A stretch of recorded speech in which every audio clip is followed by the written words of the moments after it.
Good morning, or whatever time of the day it is. This is Deborah Cohen. Today's question is, why should Christians care about Jewish people?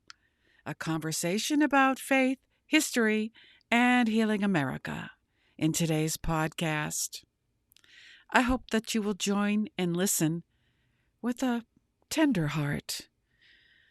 Welcome to today's podcast. I'm Deborah Cohen, author of Judeo-Christian America.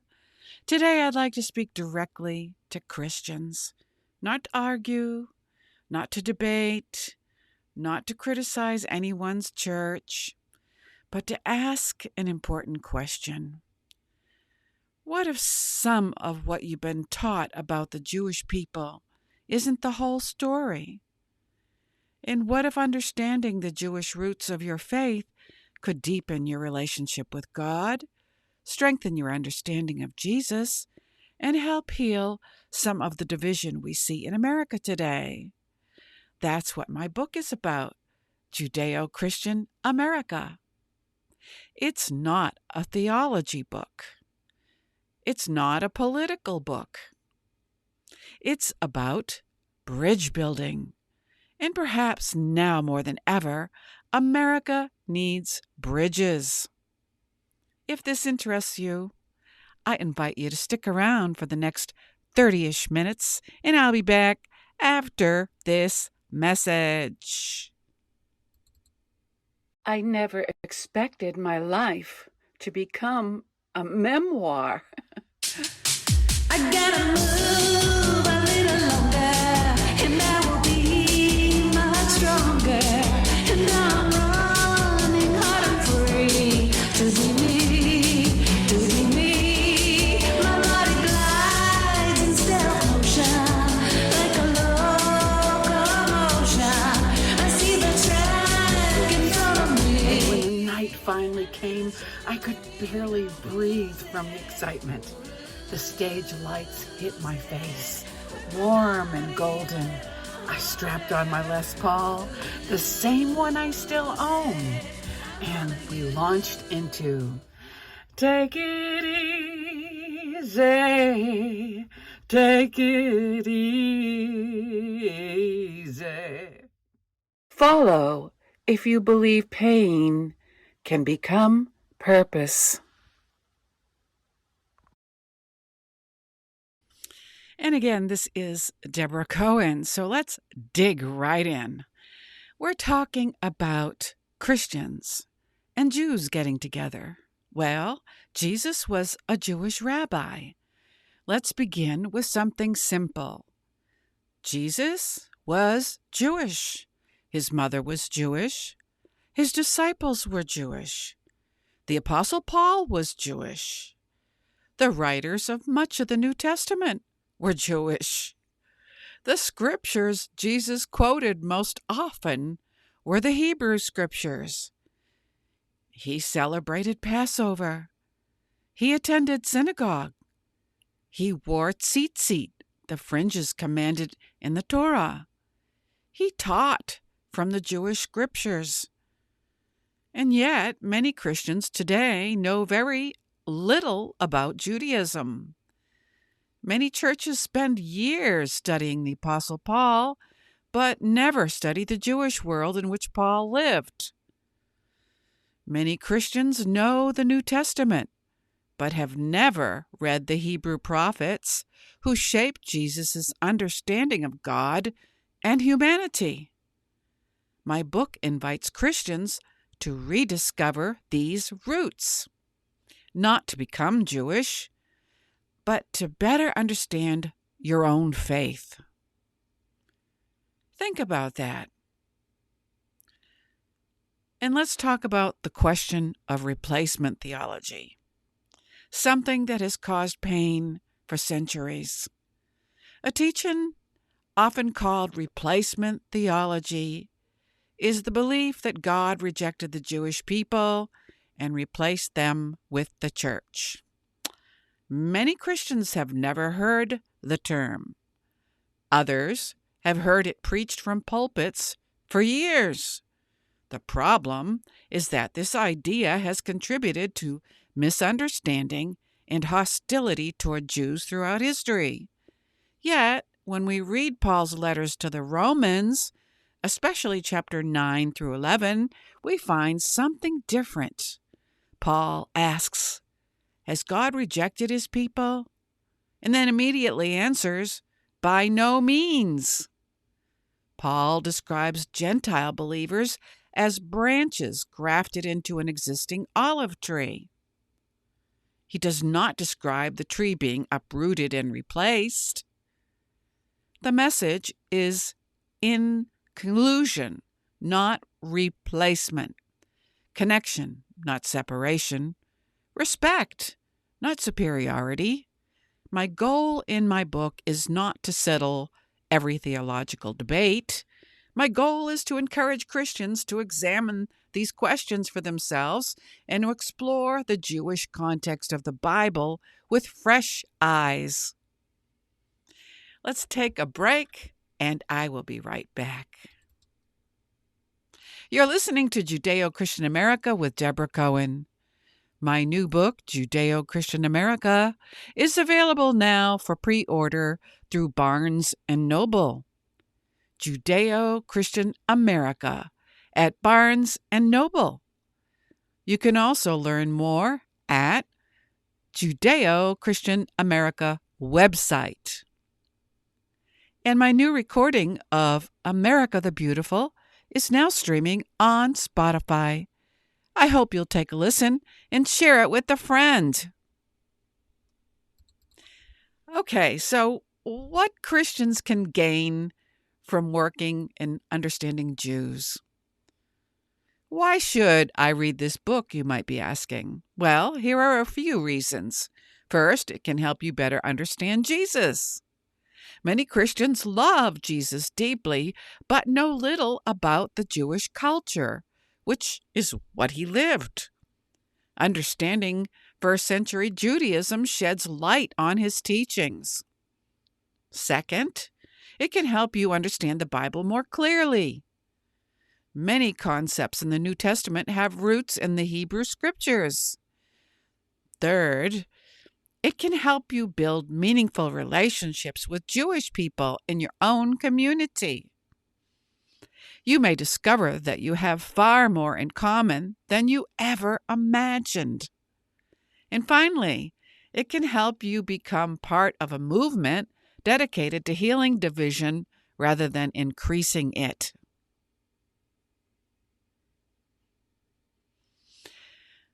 Why America needs this conversation. America is hurting. We see division everywhere. Political division, religious division, racial division, cultural division. People often speak about one another rather than with one another. The result is suspicion, fear, isolation, and anger. But throughout American history, Jews and Christians have often worked together. They stood together during the Civil Rights Movement. They worked together in charitable organizations. They built schools, hospitals, and community programs. They fought together in American wars. They helped shape the moral language of our nation. My book explores many of these stories because when we remember what united us, we may discover a path forward. The forgotten Jewish contributions to America. One of the surprises for many readers is learning how much Jewish Americans contributed to the founding of this country. Many Christians have heard of George Washington, but fewer know about people like Chaim Solomon, who helped finance the American Revolution, or Francis Salvador, one of the first Jewish patriots to die in support of American independence, or the Jewish communities that Washington encouraged when he promised America would give To bigotry, no sanction. These stories belong to all Americans, and they deserve to be remembered. That's all I'm trying to do is help us remember and to love God's children. One of the central themes of my book is simple. God loves people. Christians often quote John 3:16. For God so loved the world. The world includes Jews. The world includes people who disagree with us. The world includes people we do not fully understand. Jesus taught, "Blessed are the peacemakers." He taught us to love our neighbors. He taught us to pray for those with whom we disagree. The goal of my book is not uniformity. The goal is respect, understanding, and peace. I'll be right back after this station break. Yes, we'll be here someday. God will be with you, and He'll be with me. He is the Alpha and Omega, source and end.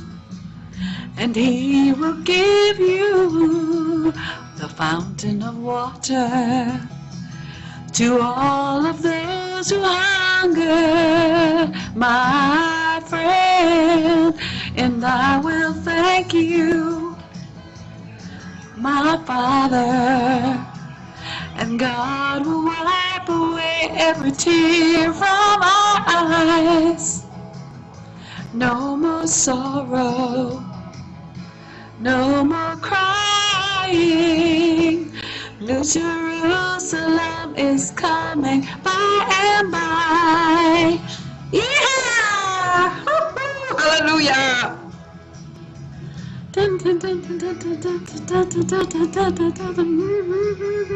And that's me playing lead guitar, people. Yes.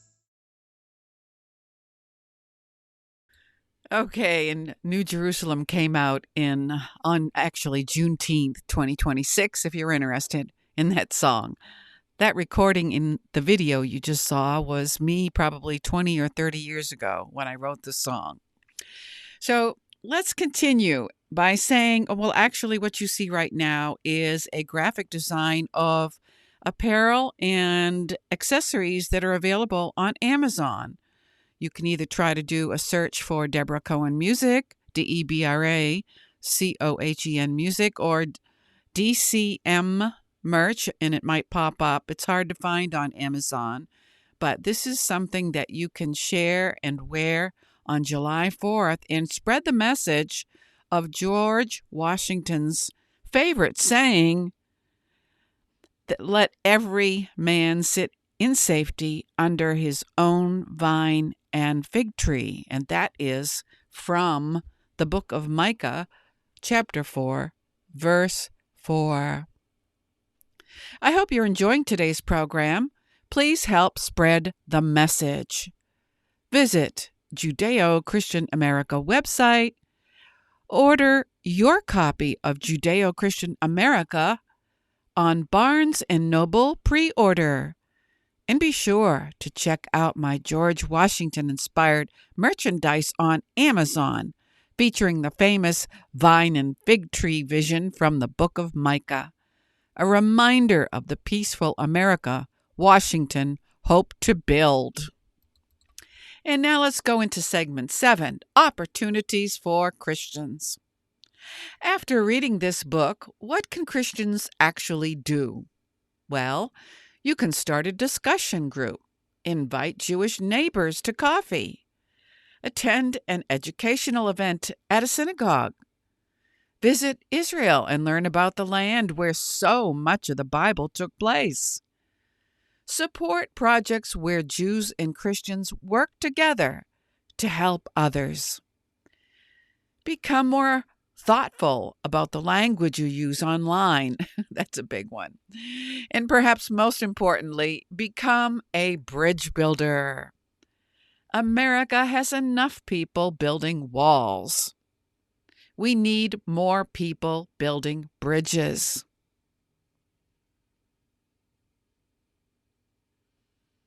And here is a personal invitation. When I wrote this book, I knew some people would dismiss the idea. Some would say, oh, it can't be done. Others would say Jews and Christians have too many differences. Perhaps, but history tells a different story. There have been many moments when Jews and Christians worked side by side to improve their communities. If it happened before, it can happen again, not by ignoring differences, but by recognizing shared values, shared responsibilities, and a shared hope for the future. I hope you will consider these thoughts as we close today. I'd like to leave you with this thought. Imagine what America might look like if Christians and Jews spent less time debating one another and more time serving together.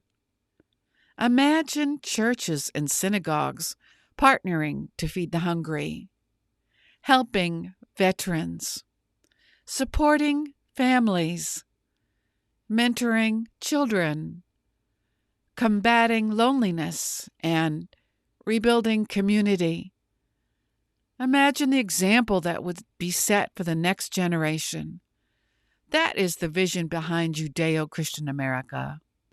Not theological conformity, not political victory, but friendship, understanding, mutual respect, and the belief that we can build a better future together. Do you believe this?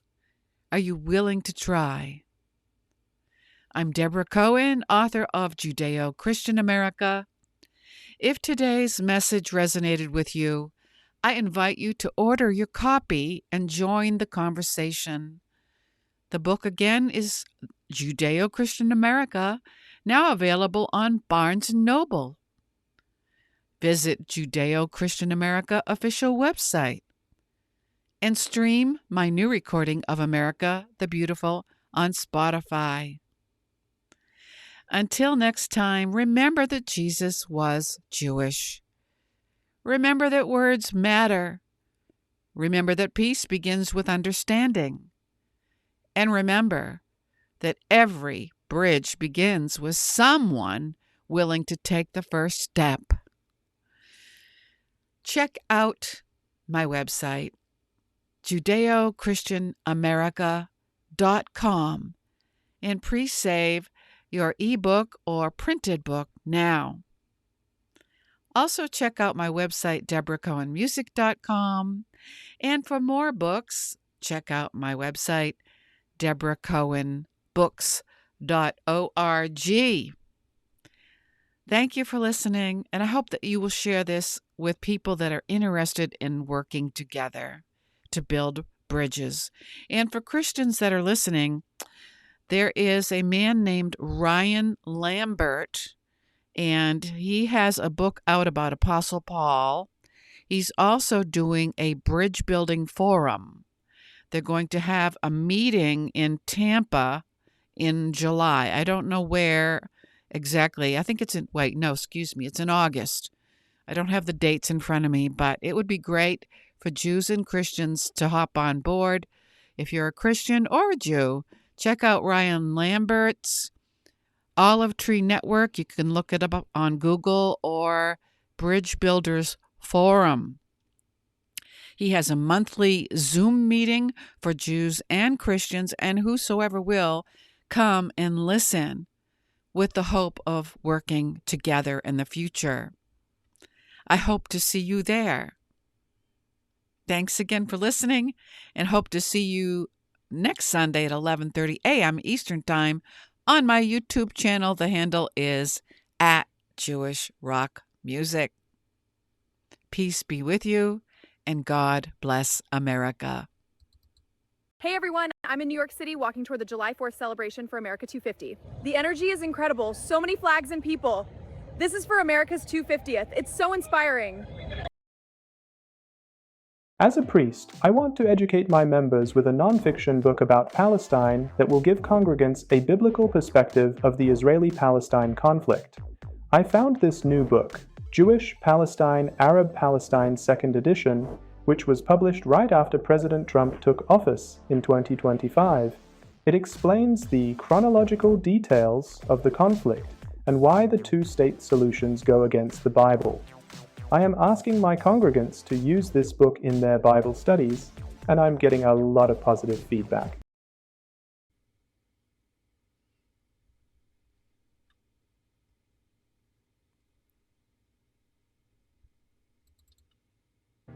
I was born into a strict Catholic family where I learned to flinch before a hand was even raised. I spent my childhood waiting for a punishment I didn't understand. So I ran. I traded the pews for music college and the hymnals for a rock band in Boston. My life became a spiritual journey, one that I share with you. Deborah Cohen, music, books, and merch. Thanks for listening.